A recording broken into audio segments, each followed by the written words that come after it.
Je ne peux détruire tout ce que j'ai construit pour une simple amourette. Voilà exactement le genre de phrase qui a détruit ma vie sentimentale.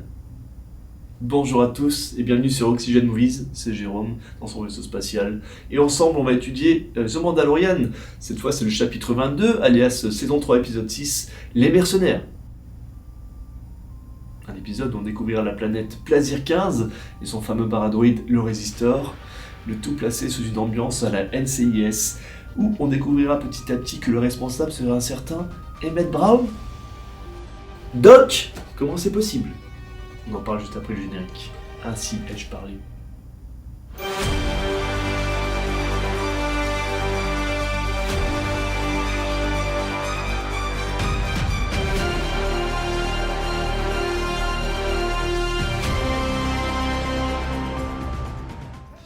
Alors dites-moi, qu'est-ce que vous avez pensé de cet épisode 6? Je vais être un petit peu critique encore une fois, vous le savez, c'est mon truc. J'apprécie beaucoup Star Wars, mais il y a pas mal de choses qui me dérangent un peu, notamment dans la construction des épisodes. Et on peut en parler par rapport à cet épisode bien précis. La planète Plazir 15 avait-elle vraiment lieu d'être là?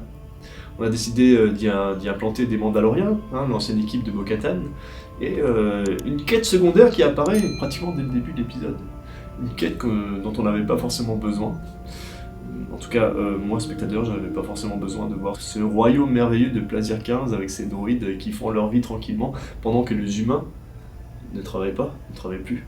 Un drôle de monde. Alors j'ai dit les humains, mais je pense aussi aux Gnotes qui sont en dessous, là, qui travaillent sous terre, et de notre commissaire, le fameux commissaire dans l'épisode. Christopher Lloyd qui est de retour. Ça, c'est quand même très plaisant. Donc on va analyser comme d'habitude cet épisode d'un point de vue technique dans un premier temps. Un épisode qui dure environ 46 minutes avec Bryce Dallas Howard aux commandes en tant que réalisatrice. En général c'est du bon boulot. Et donc le scénario c'est notre ami Jon Favreau. On a cette fois deux acteurs mis en avant, deux acteurs qu'on n'a pas forcément l'habitude de voir. Et bien c'est l'ancien soldat de Bo-Katan, rappelez-vous dans la saison 2 où il ne parlait pas, il ne ouvrait pas la bouche. Et là il est devenu roi, enfin il est devenu chef de cette tribu mandalorienne. Et bien il s'appelle Simon Cassianides dans le rôle de Axe Rose, c'est comme ça qu'on dit. Et un deuxième personnage que je n'attendais pas du tout et qui m'a beaucoup marqué dans mon enfance, je fais référence là à Back to the Future, Retour vers le futur et la DeLorean, Marty McFly, ça vous parle. Et bien j'ai cité Christopher Lloyd, et bien il est toujours là, bon il a beaucoup moins de cheveux, mais potentiellement ça fait grand plaisir pour moi de le retrouver à l'écran à un grand moment. Je ne l'attendais pas du tout dans cet épisode, donc ça c'est plutôt cool. On peut mettre en avant, comme d'habitude avec Bryce Dallas Howard, une réalisation plutôt propre. On voit cette magnifique planète, cette petite ville à un petit peu l'ancienne Mandalore, un petit peu construite pareil avec des dômes. C'est vraiment sympa à regarder.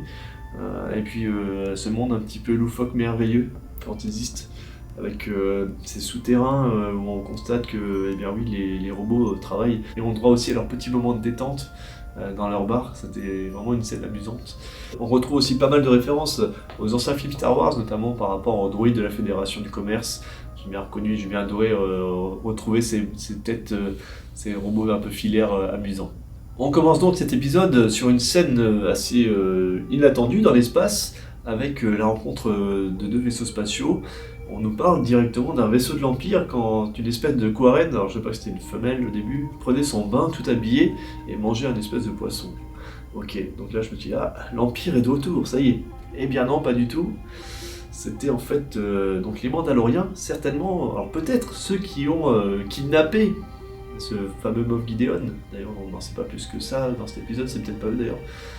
On arrive à une scène où il est mis en avant une relation entre un Quarren et je sais plus comment ça s'appelle les autres créatures, avec les gros yeux sur les côtés. Deux créatures qui s'aiment, c'est magnifique. Mais un contrat qui est tombé pour les Mandaloriens, qui ont besoin de pognon, ils sont vraiment loyaux par rapport à leurs engagements financiers en tout cas. Donc mission pour eux, extraire l'amoureux et le ramener sur sa planète. Donc une scène qui m'apparaît un petit peu décalée. C'est l'amour qui m'a permis de... Enfin bref. C'est pas que je suis fâché avec l'amour, c'est que je m'attendais pas du tout à ce genre de scène, dans ce genre de série, au tout début d'un épisode 6 qui me paraissait crucial. Donc on en termine avec cette scène, on se focalise à présent sur Bo-Katan et Mando, alias Din Djarin, et le petit gros goût, que je n'oublie pas, car on l'a pas mal oublié dans cet épisode. On se dirige sur la planète Plazir 15 justement, ça tombe bien, pour aller chercher les Mandaloriens, l'ancienne équipe de Bo-Katan, dirigée par Axe Rose. Il a pris le pouvoir, il a récupéré toute la flotte, et charge pour Bo-Katan justement de rallier à la demande justement de de l'armurière, de rallier tous les Mandaloriens pour retourner conquérir Mandalore. Est-ce que ça va se faire ou pas dans cet épisode? Moi j'y crois, hein. Je me suis dit ça y est, on va directement avancer à grands pas. Eh bien, voilà, c'est le schéma classique. Le point A qui doit aller au point B, eh bien pour aller au point B, nous allons créer un point C. Le point C, ça va être une petite quête bonus, un petit peu comme dans des jeux vidéo. On voit Bo-Katan tout d'abord et Mando qui montent dans un espèce de... on va dire que c'est un espèce de tram. Ils sont accompagnés par 2 droïdes, soi-disant impériaux, parce qu'ils sont de couleur noire, bon, pourquoi pas. Et alors déjà ils montrent leur espèce de carte d'identité cosmique avec leur avant-bras. Ça je savais pas que c'était possible et qu'ils étaient tous enregistrés, les Mandaloriens. Soit. On se dirige à grande vitesse en direction d'une grande salle où on constate que c'est un grand repas de famille, où on déguste de la salive de créatures vraiment horribles qui est accrochée au plafond. Tout le monde a l'air heureux, il y a beaucoup de couleurs dans cette scène. On constate même sur les côtés, je ne sais pas si vous l'avez remarqué, mais des Stormtroopers, en tout cas des personnages habillés en Stormtroopers mais sans casque, avec une espèce de cape de héros derrière. Et on apprend très bientôt que bien, cette planète était dirigée par le roi actuellement, ancien dirigeant de l'Empire, qui s'est reconverti, qui a trouvé l'amour encore une fois sur cette planète Plazir 15. Comme c'est mignon. Et Mando qui arrive donc dans la salle avec Bo-Katan et le bébé Grogu. Car Grogu, en fait, plus ça avance, plus je trouve qu'il régresse. Je pensais vraiment qu'il allait développer ses pouvoirs mandaloriens, en tout cas s'entraîner. Eh bien non, on le met encore au placard pour cet épisode pour la 3e fois consécutive. Ça me paraît un peu dommage. Mais bon, c'est un choix de la réalisation, et vous savez comment je suis avec tout ça, je respecte beaucoup les choix. Ai-je le choix? C'est simplement moi d'en parler. Bo-Katan qui veut absolument retrouver les corsaires, oui, mercenaires corsaires, le titre aurait pu être changé, pour bien faire alliance. Et là, il s'adresse directement à ce roi, accompagné de sa reine. La table est pleine, tout le monde mange, déguste avec plaisir. Et on met en avant une nouvelle quête. Vous tombez bien tous les deux, vous avez votre armement. Nous avons fait exprès de vous le laisser pour que vous puissiez intervenir dans notre centre-planète, là où il y a un problème avec les droïdes. Les droïdes apparemment font preuve de dysfonctionnement, en tout cas certains, c'est pas normal. Donc on appelle Bo-Katan et Din Djarin pour régler ça. Et même Bo-Katan dans la scène met en avant le fait, mais en quoi ça nous concerne? Eh bien, on va chercher une explication farfelue pour faire comprendre que ce sont les 2 seuls équipés d'armement. On met aussi en avant le fait qu'il y a pourtant les corsaires qui sont pas trop loin et que eux ne peuvent pas intervenir. Enfin bref. La mission est clairement donnée à Bo-Katan et à Mando, à Din Djarin. Pas Grogu, hein. Grogu il va rester en garderie pour jouer à un espèce de bowling cosmique. C'est comme ça, on ne met pas dans la quête. Il est trop petit après tout. Voilà, donc on part en direction d'un lieu, un lieu de commande, où on constate que le chef de sécurité, le commissaire Hellgate, eh bien, est aux commandes de multiples ordinateurs, et il a pour mission d'orienter nos Mandaloriens jusqu'au sous-sol, où il y a des Ugnaughts. Et on sent de suite Mando tendu. Pourquoi? Parce qu'il y a des droïdes. Et Mando, je ne sais pas si vous vous souvenez, mais il ne fait jamais confiance aux droïdes. Et pourtant, il s'est fait pas mal enfler avec R5-D4 et aussi par pas mal d'autres robots dans la série.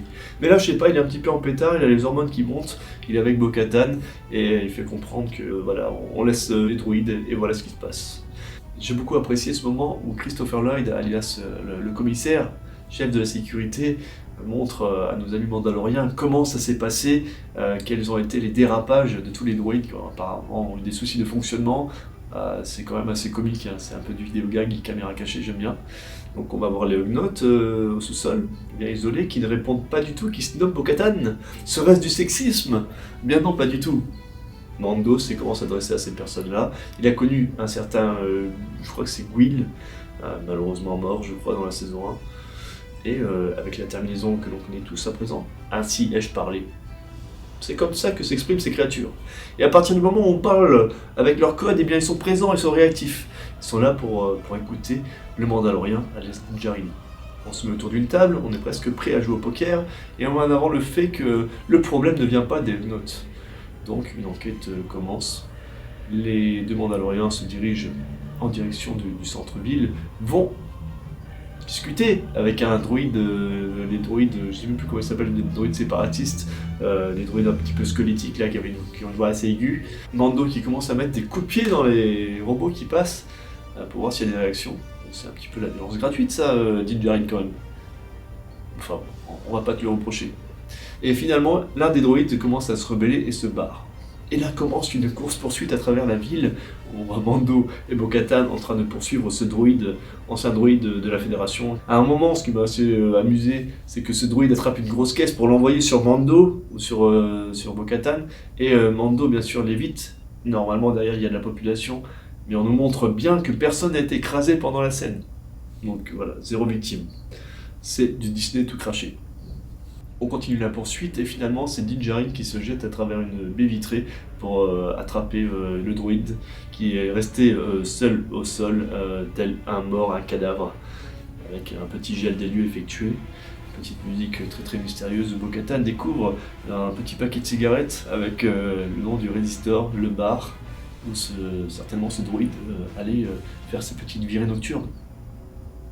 L'enquête continue, Din Djarin toujours un petit peu nerveux, toujours un peu plus. Bo-Katan qui lui demande de se raisonner, car ce n'est pas comme ça qu'on résout une enquête. Din Djarin, c'est bien connu. Il faut savoir parlementer, être calme et posé. La violence ne résout pas tout. Et pour autant, Mando n'arrive pas à se contrôler. Il est toujours un petit peu plus énervé. Et on en arrive au fait que on se retrouve dans un laboratoire avec des espèces de cartes. Et on constate, après une petite analyse biologique sur un écran, bien la NCI, là, on est bien dedans, là, que l'intrigue continue. Car le vrai problème, voyez-vous, c'est un composant, une espèce de lubrifiant, le lubrifiant Nepenthes, qui a été corrompu par des nanodroïdes. Et ça, on constate grâce à une machine assez performante dans un laboratoire spécifique, avec un être humain qui travaille, donc il y en a quand même quelques-uns qui bossent. Et on comprend que le responsable de tout ça, c'est le commissaire Hellgate, alias Emmett Brown, Christopher Lloyd. Donc naturellement, Mando et Bo-Katan poursuivent l'enquête. On en vient à l'interpellation à coups de taser. Et oui, j'ai bien aimé cette façon de faire de Bo-Katan. Taser, attention, taser, je tase. C'était magnifique, seulement avec une main, bien vu. Et juste avant ça, eh bien, notre ami le commissaire, pas vraiment notre ami en fait, c'est une expression. Eh bien, le commissaire fait référence au comte Dooku et nous a fait comprendre qu'il était un séparatiste. Donc il était un peu indépendant, mais qui voulait semer le chaos un peu partout. Donc il est interpellé, très très proprement, par nos amis mandaloriens. Il est ramené devant le roi et la reine, et là, on assiste à une scène complètement illusoire, complètement débile, devrais-je dire, excusez-moi pour ceux qui ont apprécié, avec le roi et la reine. Un langage qui change complètement, un petit peu à la Disney World, le palais de la princesse et du roi. On fait donc allusion à Lady Bo-Katan et Din Djarin de Concordia. Ça commence à faire un petit peu artificiel tout ça. Et ensuite on offre la clé du royaume qui permet l'accès illimité jusqu'à la fin des temps à cette planète. Et derrière, eh bien, on va adouber Grogu et le nommer chevalier. Et ça ressemble à quoi ça? Où est-ce qu'on est là? On est dans The Mandalorian ou on est dans une série pour enfants mélangée avec réponses et des multitudes de princesses? J'étais un petit peu affolé, je dis non, c'est pas possible. Mais je me suis dit, il faut vite que j'oublie ça. C'était terrible. C'était vraiment too much pour moi. Qu'est-ce que vous en avez pensé? Est-ce que vous avez apprécié? Est-ce que vous avez trouvé que cette scène avait lieu d'exister dans cette série, The Mandalorian? Cette reine, je l'ai pas trouvé du tout crédible. C'était vraiment bizarre, et même ce gars impérial, à la grosse barbe, il m'a fait plus penser au Père Noël qu'autre chose. Donc Emmett Brown, qui est conduit par la justice et exilé sur une planète, ça c'est terrible. Et derrière, on parle de choses magnifiques, merveilleuses, telles que l'attribution de cette clé et le fait d'adouber Grogu, qui est devenu un petit peu l'animal de compagnie de cette reine. Mais qu'est-ce que c'est que ce délire? Bref, on va s'arrêter là-dessus par rapport à cette planète, quoique non, on va y rester un peu. Pour la suite de l'histoire, où la scène devient enfin intéressante, on constate qu'on passe au sérieux, on permet aux Mandaloriens d'accéder justement à ces pirates, à la sécurité de la planète. Des gens qui sont là, installés dans l'herbe avec des vaisseaux un peu partout.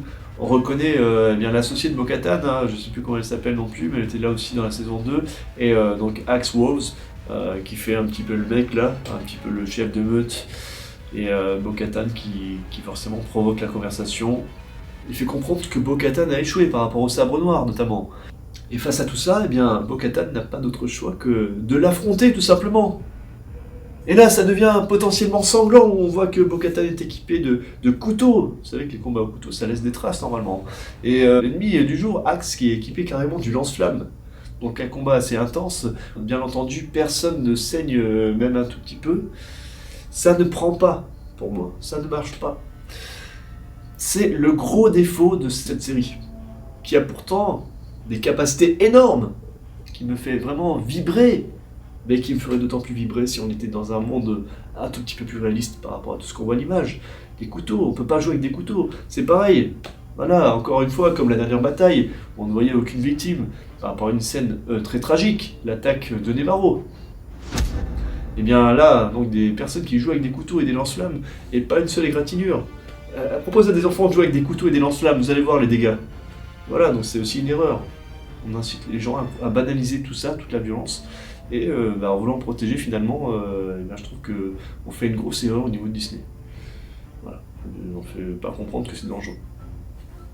Je sais, je suis relou avec ça, j'insiste beaucoup, mais ça compte beaucoup en ce qui me concerne.